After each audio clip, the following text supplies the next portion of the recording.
শুভ সকাল বন্ধুরা, কেমন আছেন সবাই? আমি মৌসুমি, আবার একটা নতুন ব্লগে আপনাদের সবাইকে ওয়েলকাম। তো আজকে জানেন তো বন্ধুরা, ঘুম থেকে উঠতে আজকে একটু বেলা হয়ে গেছে। আগের দিন রাত্রেবেলা ঠিকঠাক করে ঘুম হয়নি, যেহেতু দুপুরে একটু ঘুমিয়েছিলাম, তার জন্য রাতে ঠিক করে ঘুম হয়নি। তো খুব অসুবিধা হচ্ছিল, সবাই ঘুমোচ্ছে আমার চারিপাশে আর আমি জেগে জেগে সময় কাটাচ্ছি। কিন্তু বিরক্ত লাগছে, আমার খুবই বিরক্ত লাগছিল। তো যাই হোক, ঘুমিয়েছি একটু ভোরের দিকে, তো সকালবেলা আবার উঠতে হয়েছে, একটু বেলা হয়ে গেছে। যেহেতু সকালবেলা তো জানেনই যে মেয়ের স্কুল থাকে রেগুলার, আর হাজব্যান্ডের তো অফিস আছেই, তো ওই জন্য একটু খুব প্রবলেম হয়ে যায়। সকালবেলা মনে হচ্ছে ঝড়ের গতিতে আমাকে চলতে হয় সময়ের সাথে পাল্লা দিয়ে। ওই জন্য সকাল সকাল ওঠার চেষ্টা করি, আর যেদিন হয়তো মেয়ের স্কুল ছুটি থাকে সেদিন একটু বেলায় উঠি। তো যাই হোক, আর কি বলবো, তো সকালবেলা উঠেই আজকে তাড়াহুড়ো করে কাজকর্ম করতে হয়েছে। কি করব কি না করব বুঝে উঠতে পারছিলাম না। তো উঠেই সবার আগে ভাতটা বসিয়ে দিই আর কি, যেহেতু দুজনেই খেয়ে যাবে। তো তারপরে ভাত বসিয়ে ওইদিকে সবজি কি আছে না আছে সেগুলো দেখি, খুব তাড়াতাড়ি যেসব রান্নাগুলো হবে সেগুলো একটু করার চেষ্টা করি। তো আগের দিন যেহেতু হাজব্যান্ড ফুলকপি বাঁধাকপি এনেছিল, তো অনেক দিন ধরেই বলছিল যে একটু কষা কষা করে ফুলকপি খাবে, তো বাঁধাকপিও করতে বলেছিল। আমি বললাম আজকে বাঁধাকপি করা যাবে না, যেহেতু বাঁধাকপিটা অনেকটাই টাইম লাগে। তো যাই হোক, তো ফুলকপিটা বেশি করে পরিমাণে কেটে নিয়েছি, আর আলু দিয়েছি একটা। তো চিংড়ি মাছটা দিয়ে করব, তো প্রথমেই আলু আর ফুলকপি একটু ভাপিয়ে নিলাম, তাহলে কি হবে বলুন তো, তাড়াতাড়ি হবে। তো যাই হোক, আর আমি একটু তেল একটু মশলার থেকে তেলটা একটু বেশি খাই। তো মাও বকে, বড় বকাবকি করে, তো ওই জন্য একটু তেলটা যাতে কম লাগে সেজন্য আগে ফুলকপিটা একটু ভাপিয়ে নিলাম। তো নাওয়ার পরে, তো ওখানে নাওয়ার পর চিংড়ি মাছটা দিয়ে আর করব, ওই জন্য তেলটা দিয়ে জিরে ফোড়ন দিয়ে চিংড়ি মাছটা তার সাথে দিয়ে দিলাম, আর আদা কাঁচা লঙ্কা বাটা, হলুদ গুঁড়ো, নুন, ঠিক আছে, আর একটু জিরে গুঁড়ো দিয়ে তোমার কষিয়ে নেব। আর আজকে টমেটো ছিল না, বলতে ভুলেই গেছি বরকে। তো যাই হোক, এগুলো দিয়ে একটু মশলাটা কষিয়ে নেব। আর তার সাথে যেহেতু আদা কাঁচকলা আদা আর কাঁচা লঙ্কা বাটাটা দিয়েছি, ওটা দিয়ে তো একটু কষাতে হবে, নাহলে কাঁচা লঙ্কার ঝাঁজটা থেকে যাবে।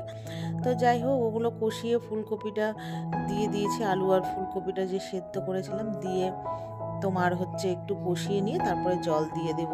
তো ভেবেছিলাম কষা কষাই করব, তো যেহেতু তারপরে দেখলাম অনেক সবজি রয়েছে, অর্ধেক বেগুন অর্ধেক বাঁধাকপি, তারপরে এই জন্য ভাবলাম যে কষা কষা যদি করি তাহলে এটাও শুকনো হয়ে যাবে, আর ওই শুকনো একটা তরকারি করব ওটাও তাহলে শুকনো হয়ে যাবে। ওই জন্য একটু ঝোল ঝোল মাখো মাখো করেছি, যাতে নামানোর পর একটু হয়ে যায় শুকনো। তো যাই হোক, ওইদিকে ঝোল দিয়ে তরকারিটা ফুটতে দিয়ে দিলাম, আর এইদিকে পাস্তাটা বসিয়ে দিয়েছি। তো তার সাথে সাথে সব রকমের যে সবজি দিয়ে একটা তরকারি করব সেটাও কেটে নিলাম। ওটা প্রেসারে সিটি দিয়েছি দেওয়ার পরে। আর আজকে সেরকম খুব একটা ভিডিও করতে পারিনি, কারণটা আজকে তাড়াহুড়ো করে যেহেতু রান্না করতে হয়েছে, ওই জন্য শর্ট করে সব দেখিয়েছি। আর এইদিকে মেয়ের জন্য পাস্তা করেছি, আলু ফুলকপি একটু গাজর ছিল ওগুলো দিয়ে। আর ফুলকপি আলু তরকারিটা নামানোর সময় একটু ধনেপাতা দিয়েছি। আর ওই সবজি তরকারিটাও চিংড়ি মাছ দিয়ে করেছি, আর নামানোর সময় একটু ধনেপাতা আর আমার একটু ভাজা মশলা থাকে সেটা ছড়িয়ে দিয়েছি, তো খুবই টেস্টি হয়। আর এইদিকে মেয়ের টিফিনটা আলু আর ফুলকপিটা ভেজে তারপরে পাস্তাটা করে দিয়েছি। তো ওরা দুজন বেরিয়ে যাওয়ার পরে আমি একটু রান্নাঘরটা পরিষ্কার করে বাসন টাসন মেজে তারপরে এইদিকে ঘরে ডাস্টিংয়ের কাজে চলে এসেছি। সব ডাস্টিং করে নিয়েছি, আর ওগুলো ভিডিও করিনি। আমারও খুব একটা টেনশন কাজ করছিল। তো ওরা যাওয়ার পর আর বসিনি, সঙ্গে সঙ্গে সব কাজ করে নিয়েছি। তো এবার সব ডাস্টিং করে সব ঘরের বিছানা ঝেড়ে সব ওই পাশের সব ঘর ছেড়ে এবার এই পাশটা ছেড়ে এবার ঘর মুছবো। তো ওই জন্য, আর ঘরে প্রচুর চুল, এই চুল পরিষ্কার করতে করতে আমি তো অর্ধেক সময় কেটে যায়। তো যাই হোক, আর কি হবে। তো তারপরে এবার ঘর মোছার পালা। তো এবার একটু ঘর মুছবো, আর ঘর মোছার সাথে সাথে তোমার ঘরের যে আমি ঘর মুছি তার সাথে একটু নুন আর একটু এলসি আছে, ওই শ্যাম্পু টাইপের, ওটা একটু দিয়ে দিই। তো দেওয়া হয়ে গেছে, মোছা টোছা কমপ্লিট। মুছে এবার স্নান করে চলে এসেছি, বা ভালো করে চুলটা একটু মুছে নিলাম, যেহেতু চুলের মধ্যে জল ছিটে আসে, একটু জল দিই সামনে, ওর জন্য। তো চুলটা আসছে, একটু সিঁদুরটা পরে নিলাম, এবার যাবো পুজো দিতে। তো পুজো দেওয়া কমপ্লিট করে তারপরে আমি যে সকালবেলা আজকে খাবো রুটি, তো আজকে সকালে আমি যেই স্মুদিটা খাই সেটা আর খাইনি, তাড়াহুড়োর চোটে কিছুই খাওয়া হয়নি আজকে। ওদেরকে আজকে চাও করে দিতে পারিনি, বলেছিলাম তাও ওরা কেউ খায়নি, যেহেতু চা খেলে আর ভাত খেতে পারবে না। তো আমি যে সকালবেলা যে আমি ফ্রেশটা খাই সেটাও খাইনি। তো ওরা যাওয়ার পর একটু কোনোরকম জল গরম করে খেয়েছি। এবার আমারও টেনশন যে কাজ করব। তো যাই হোক, তারপরে এবার মুখে ক্রিম ট্রিম মেখে এবার আর কি যাব পুজো দিতে। তো সকালবেলা টিফিন খেয়ে তারপরে বসেছিলাম, ছাদের থেকে জামা কাপড় এনেছি। তো আসার পরে আজকে তারপরে রেডি হয়ে চলে এসেছি মার বাড়িতে। তো মার বাড়িতে আসছি তার একটা কারণ, ওই আলু ফুলকপি তরকারি বাবু খেতে ভালোবাসে, ওই জন্য দিতে এসেছিলাম। তার সাথে সাথে আমার একটা, যেহেতু মেয়েকে পড়াতে আসবে, দুধের প্যাকেট নেব, ওই জন্য মাকে ফোন করেছিলাম যে আমরা যে দোকান থেকে মাসকাবাড়ি সদাই খাই, তো সেই দোকান থেকে যাতে এনে রাখে, তো ওই জন্য নিয়ে এসেছিলো, ওই মা নিয়ে এসছে, তো আমি নিতে এসেছিলাম। তো মা বললো একটু ছাদে চল, অনেক জামা কাপড় আছে, আমি একা একা আনতে পারবো না, তো তাই এসছি মার সাথে। তো মা কি বলছিল ওইদিকে, আমি বললাম কোথায়, অল্পই তো, বলো ওইদিকে, তাই দেখাচ্ছিল। তাই একটু তোমাদেরও সাথে সাথে আমাদের বাড়িটা ঘুরিয়ে দেখিয়ে দিলাম, ছাদটা। চারিদিকে দেখো, যেহেতু এখন আমাদের বাড়িটা অনেকটা উঁচু হয়ে গেছে, তো চারিদিকে দেখো সবার বাড়ির গাছ জঙ্গলগুলো দেখা যায়, মনে হয় চারিদিকে সব জঙ্গল আফ্রিকার।